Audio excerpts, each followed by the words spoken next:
Chapter 21. Maka kemudian muncullah si rubah. "Selamat pagi," kata si rubah. "Selamat pagi," si pangeran kecil menyahut dengan sopan. Meski ketika berbalik badan, ia tak melihat ada siapapun. "Aku di sini," kata si suara. "Di bawah pohon apel." "Siapa kau?" tanya si pangeran, dan menambahkan, "Kau lucu sekali." "Aku seekor rubah," kata si rubah. "Ayolah main bersamaku," ajak si pangeran kecil. "Aku sungguh tak bahagia. Aku tak bisa main bersamamu," kata si rubah. "Aku belum dijinakkan." "Oh, maafkan aku," kata si pangeran kecil. Tapi setelah berpikir sebentar, ia menambahkan, "Apa maksudnya itu jinak?" "Kau tidak tinggal di sini," kata si rubah. "Apa yang sedang kau cari?" "Aku mencari manusia," kata si pangeran kecil. "Apa maksudnya itu jinak?"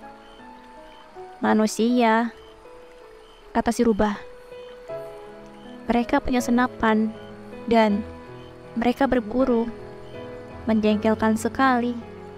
Mereka juga beternak ayam. Itu saja yang jadi perhatian mereka. Kau mencari ayam?" "Tidak," kata si pangeran kecil. "Aku mencari teman." "Apa maksudnya itu jinak?" "Itu adalah sesuatu yang terlalu sering diabaikan orang-orang," kata si rubah. "Maksudnya untuk membuat satu ikatan." "Untuk membuat satu ikatan?" "Benar," kata si rubah. "Bagiku, kau masih tak lebih dari seorang bocah kecil, seperti halnya 100.000 bocah lain. Dan aku tidak membutuhkanmu. Dan sama halnya kau, tak butuh apapun dariku. Bagimu, aku tak lebih dari seekor rubah, sebagaimana 100.000 rubah lain. Tapi jika kau menjinakkanku, maka kita akan saling membutuhkan. Bagiku, kau akan jadi satu-satunya di seluruh dunia. Dan bagimu, aku akan jadi satu-satunya di seluruh dunia." "Oh, aku mulai paham," kata si pangeran kecil. "Ada setangkai bunga. Kupikir ia telah menjinakkanku." "Mungkin saja," kata si rubah. "Di bumi orang melihat berbagai macam hal."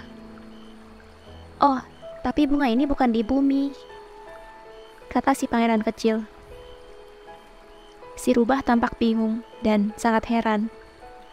"Di planet lain?" "Iya." "Adakah pemburu di planet itu?" "Tidak." "Oh, itu menarik. Ada anak ayam?" "Tidak." "Oh, memang tak ada yang sempurna," keluh si rubah. Tapi ia kembali pada ide awal. "Hidupku sangat monoton," kata si rubah. "Aku berburu ayam, lalu manusia memburuku.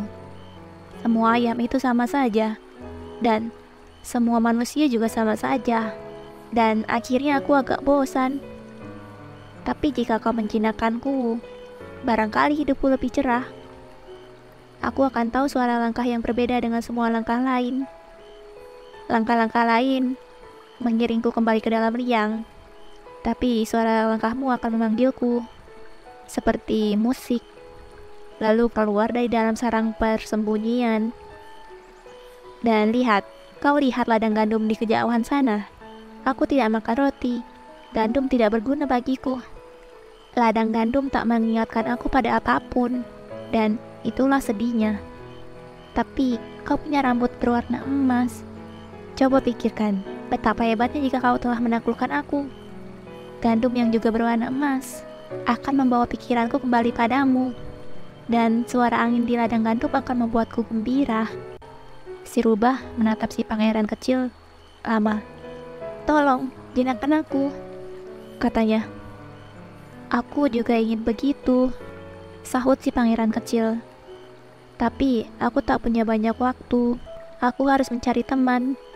Dan selain itu masih ada banyak lagi hal yang harus dipahami. Orang hanya paham hal-hal yang ia jinakkan, kata si rubah. Orang tak punya banyak waktu untuk memahami lebih dari itu. Mereka membeli barang-barang siap pakai di toko. Tapi tak ada toko di mana orang bisa membeli persahabatan. Sehingga orang tak punya teman lagi. Jika kau ingin teman, jinakkan aku. Apa yang harus kulakukan untuk menjinakkanmu?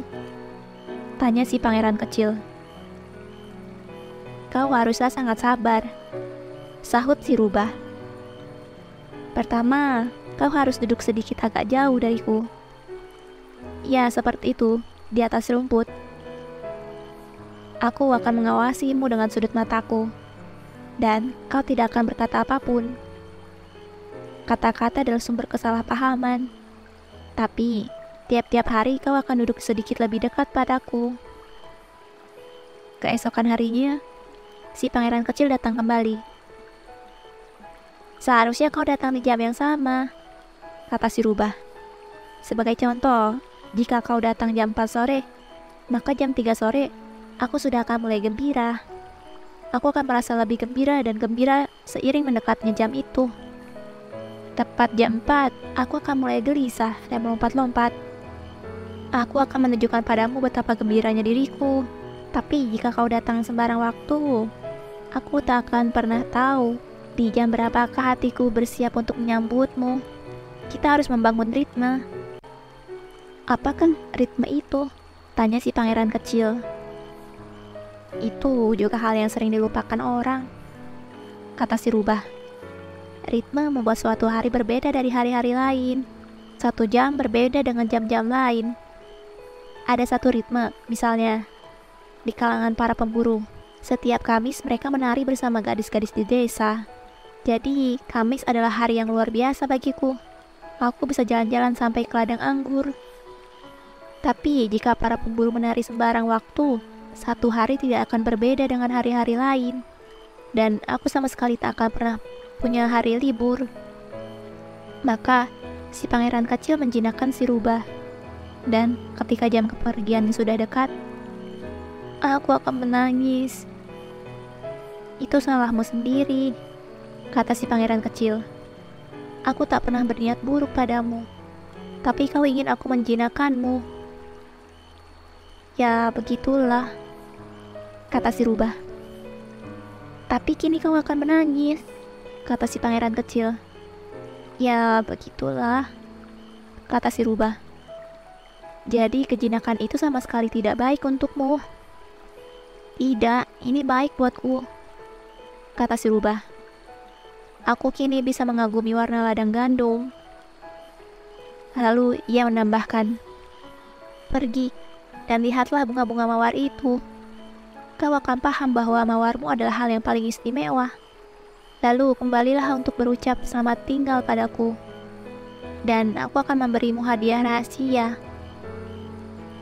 Si pangeran kecil pergi untuk menengok kembali bunga-bunga mawar. Kalian sama sekali tak seperti bunga mawarku, katanya. Kalian bukanlah mawar yang istimewa. Tak seorang pun telah menjinakkan kalian. Dan kalian tidak menjinakkan siapapun. Kalian adalah seperti rubahku ketika aku pertama kali jumpa dia. Ia hanyalah seekor rubah, sebagaimana 100.000 ekor rubah lainnya. Tapi aku telah membuatnya jadi temanku. Dan kini ia sangat istimewa di dunia ini. Dan bunga-bunga mawar itu amat sangat malu. Kalian indah, tapi hampa, ia melanjutkan. Orang tak akan mengorbankan hidup untuk kalian. Tentu saja seorang pelintas jalan biasa akan menganggap bahwa mawarku adalah sama seperti kalian. Tapi dia tidak lebih penting daripada kalian. Karena aku menyiraminya, aku melindunginya dengan selubung kaca. Aku juga melindunginya dari terpaan angin. Karena demi dialah aku membunuh ulat-ulat. Karena dialah yang kata-katanya kudengarkan saat mengeluh, atau saat ia menyanjung diri, atau bahkan kadang saat ia terdiam. Karena ia adalah mawarku. Dan ia kembali untuk menemui si rubah. "Selamat tinggal," katanya. "Selamat tinggal," kata si rubah. Dan inilah rahasiaku. Rahasia yang sangat sederhana. Seseorang bisa melihat secara jelas hanya dengan hati. Hal yang penting tidaklah bisa dilihat dengan mata. Hal yang penting tidaklah bisa dilihat dengan mata, kata si pangeran kecil mengulangi, untuk memastikan diri bahwa ia akan selalu ingat. "Waktu yang kau lalui saat sedang bersama bunga mawarmu lah yang membuat mawarmu begitu penting." "Waktu yang kulalui saat sedang bersama bunga mawarku," kata si pangeran kecil, untuk memastikan diri bahwa ia akan selalu ingat. "Manusia melupakan kebenaran ini," kata si rubah. "Tapi kau tidak boleh lupa. Kau bertanggung jawab untuk selamanya atas apa yang kau jinakkan. Kau bertanggung jawab pada mawarmu." "Aku bertanggung jawab pada mawarku," si pangeran kecil mengulangi, untuk memastikan diri bahwa ia akan selalu ingat.